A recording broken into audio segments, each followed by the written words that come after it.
para não perder o costume, 3 lições que eu gostaria muito que você guardasse aí no seu coração.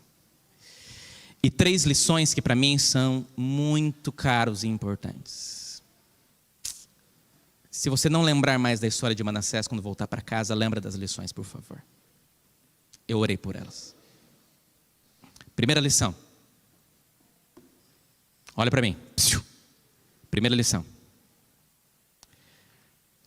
Todo pecado é uma jornada de afastamento. Querida igreja, não existe pecado inocente.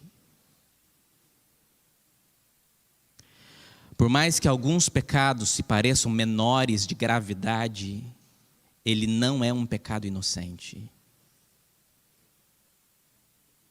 Amigos, o pecado é como se 5 pessoas entrassem num submarino dirigido por um controle de remoto para visitar o Titanic. Uma hora vai explodir.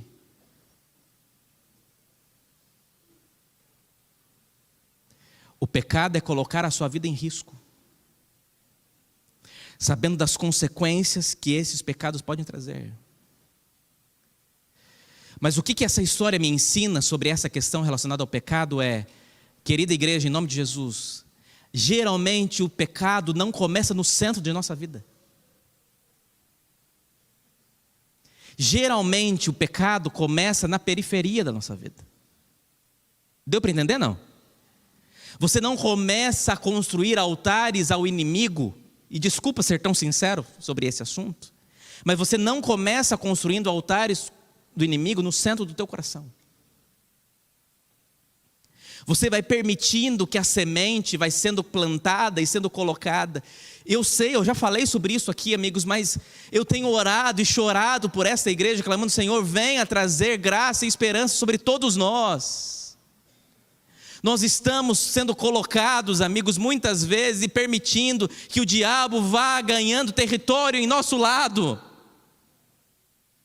Amigos, em nome de Jesus, tem coisas que hoje parecem inocentes para você, mas pode estar dizendo e levando você a decisões, a situações que vai te destruir.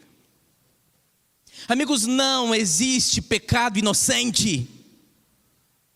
Nós começamos nos detalhes a construir um altar nos altos, nas periferias da vida, mas esses altares vão crescendo, e o nosso coração vai se cauterizando, e nós vamos deixando de ouvir a voz de Deus, e já nós sentimos mais prazer na causa do Senhor. Parece que o pecado contra o Espírito Santo começa a crescer na nossa jornada. Amigos, entenda, nós caminhamos numa direção rumo à eternidade, e o que o diabo mais quer é destruir você, a tua casa, a tua família. E ele vai plantando essa semente, só que chega um momento em que ele não se contenta em ficar só na periferia, ele começa a trazer o pecado para o centro. E ele sai dos lugares altos e toma o espaço que antes era tomado de Deus. Porque foi assim com Manassés. Ele começou a reconstruir os altares nas montanhas, nos lugares altos que o pai tinha destruído. Mas chegou um momento em que ele não se contentou de deixar só os altares lá no cantinho. Ele colocou o altar no lugar que Deus habitava na nação. É assim na vida da gente. Nós vamos permitindo que o pecado vai se juntando, se colocando, a ponto de o centro da nossa vida ser dominado por aquilo que não deveria de fato existir em nós. E geralmente começa pequeno. São alguns passos a ponto de sermos destruídos. Ah, querida igreja, em nome de Jesus, cuidado. Não brinca com fogo. Se mantenha alerta. Entenda, para que o seu caminho não seja levado para longe do Senhor. Segunda lição. Deus, olha aqui para mim. E entenda o que eu vou dizer para você agora em nome de Jesus. Deus não quer usar a dor para nos ensinar.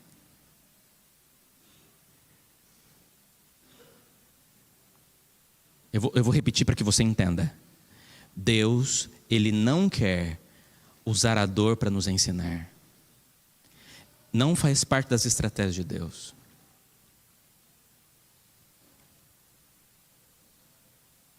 A verdade, Deus é muito paciente com a gente. Ele fala 1, 2, 3, milhares de vezes. E eu estou falando com pessoas aqui que têm falado milhares de vezes, que têm ouvido a voz de Deus milhares de vezes. Querida igreja, Deus não usa a dor para nos ensinar. Amigos, Manassés reinou 55 anos. Lembra de Nabucodonosor, que nós estamos estudando no domingo aqui? Nabucodonosor reinou 43 anos. E em 43 anos, Deus falou de inúmeras vezes com ele, sim ou não? Inúmeras vezes. Amigos, Nabucodonosor não precisava ter ido virar como um bicho, não precisava. Deus deu diversas vezes no coração dele: filho, você não precisa. Olha as chances que eu tenho mostrado para você. Olha o que tem acontecido com Daniel e seus amigos. Olha como as coisas estão caminhando. Amigos, tiveram inúmeros recados de Deus. Mas o único momento que Manassés, Nabucodonosor e outras pessoas da Bíblia conseguiram enxergar que existia um Deus paciente foi na dor. Tem gente que só aprendeu assim. E a Bíblia é repleta de histórias de pessoas que só conseguiram chamar a sua atenção quando a vida chegou no limite da angústia. E Deus não queria que esse limite da angústia chegasse. E na verdade Deus não foi o responsável por esse limite da angústia, mas Ele foi tomando decisões. Manassés não foi levado em cativeiro porque Deus permitiu. Na verdade Manassés foi levado em cativeiro como consequência dos seus próprios atos. E pelo afastamento que ele teve da proteção de Deus sobre a vida dele.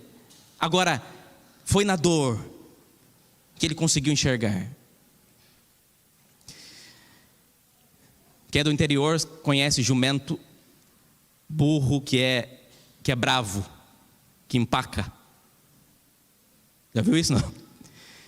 Que eles tentam puxar, tentam amansar. É amansar que chama? Tentam amansar e não conseguem. Tem uma história, diz que um fazendeiro comprou um jumento e tentou amansar o jumento. Só que o jumento empacou, não saía do lugar. E aí empacou e o rapaz foi lá tentando puxar e ele não saía do lugar e não conseguia. E aí de longe estava o rapaz que tinha vendido o jumento para ele, que era acostumado a amansar. Olhou para ele e falou assim: olha, você está fazendo errado.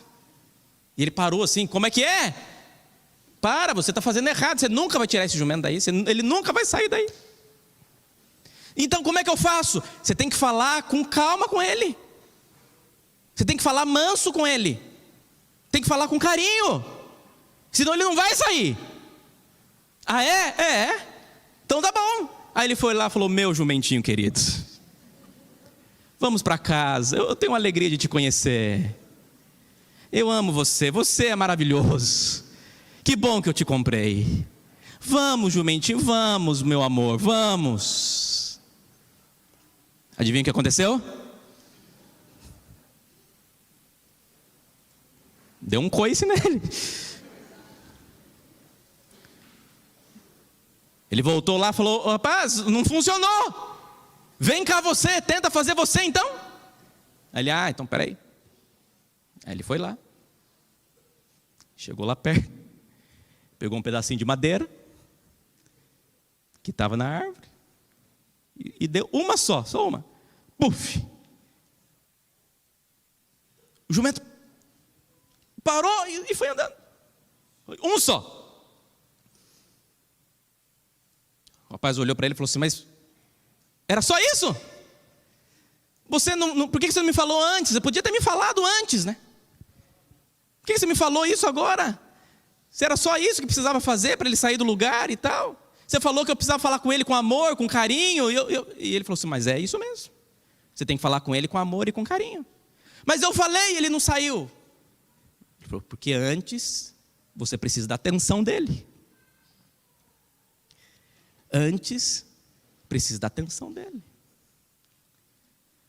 Tem gente que toma as suas atenções com todo amor e carinho.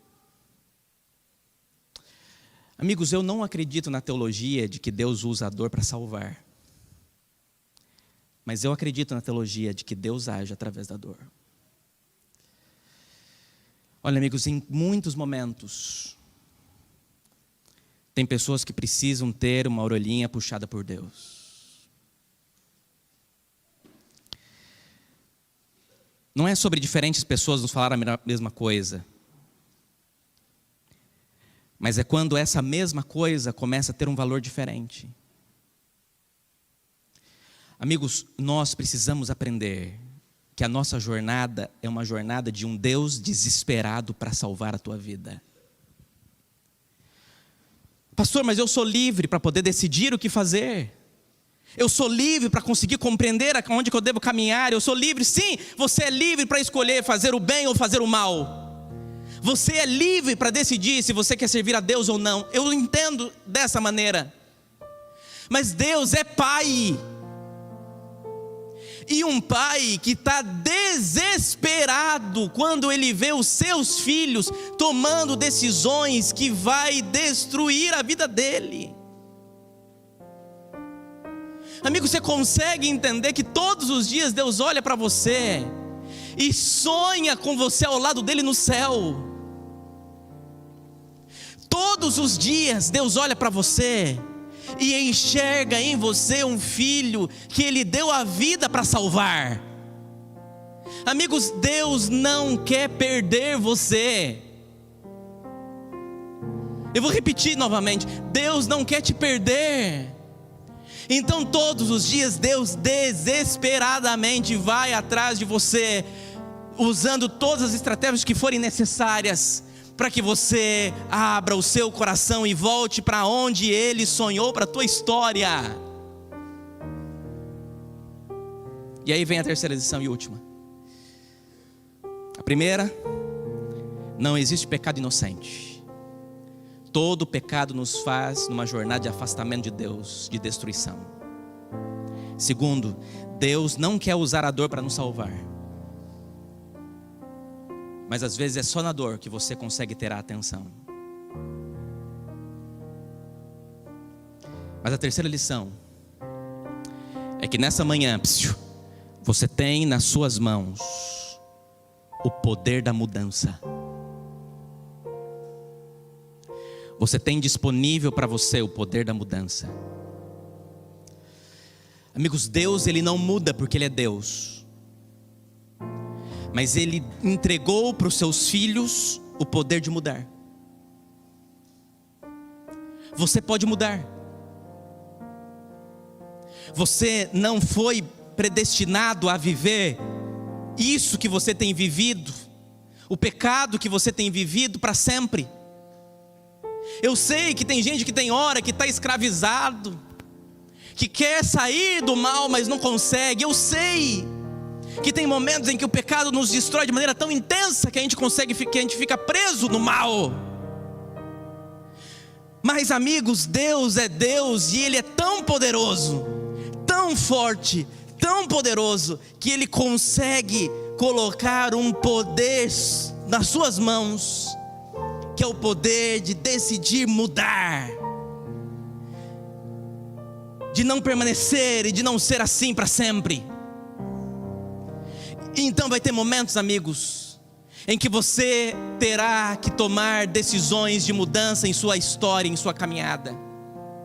Vai ter momentos em que você vai aprender e vai precisar mudar completamente os caminhos que você tem seguido. Tem um autor que diz assim, um escritor: existe um tempo em que é preciso abandonar as roupas usadas, que já tem a forma do nosso corpo, esquecer os nossos caminhos, que nos levam sempre aos mesmos lugares. Talvez hoje seja tempo de travessia, e se não ousarmos fazê-la, teremos ficado para sempre à margem de nós mesmos.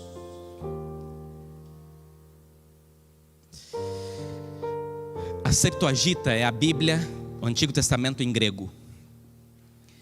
E a Septuaginta também tem alguns apêndices, tem alguns anexos. E na Septuaginta tem um anexo, que não está na Bíblia, que é a oração de Manassés. A Bíblia não fala qual foi a oração que ele fez, mas a Septuaginta traz a oração que ele fez enquanto ele estava em Babilônia. Eu não vou ler aqui a oração dele, mas eu vou ler uma frase. Tem uma frase que eu gosto muito. E a frase que ele diz na sua oração é assim: Senhor, o Senhor é o Deus dos que se arrependem. O Senhor é o Deus dos que tiveram coragem de mudar,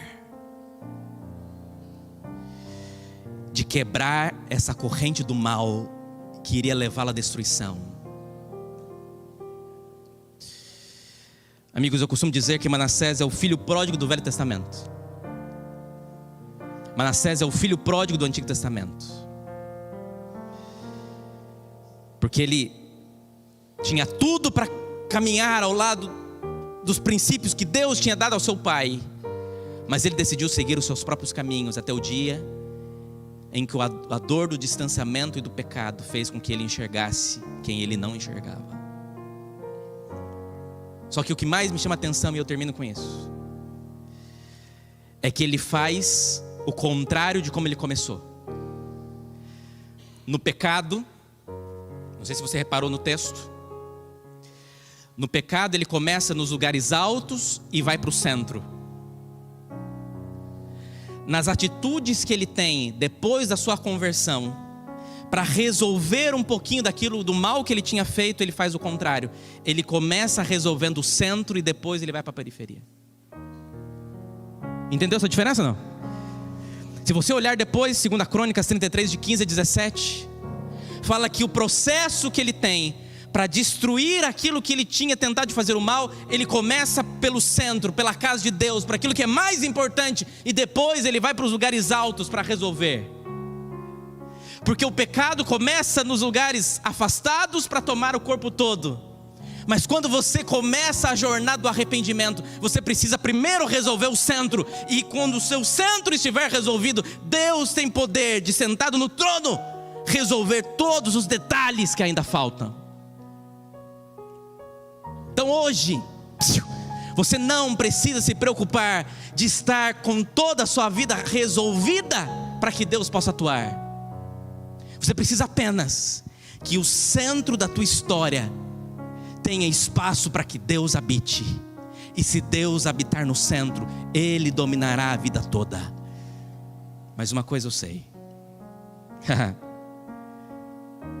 Romanos 8 diz que nada, nem ninguém pode nos separar, nem pecado.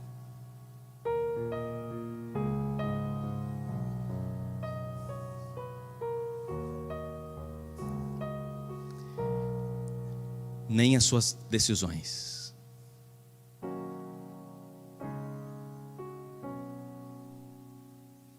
Pastor, mas eu decidi ir para o caminho do mal. Deus, com o coração angustiado, vai respeitar a sua decisão, mas Ele vai continuar até o último momento, falando ao seu ouvido que ainda dá tempo de voltar. Porque nada nem ninguém pode tirar você do amor de Deus.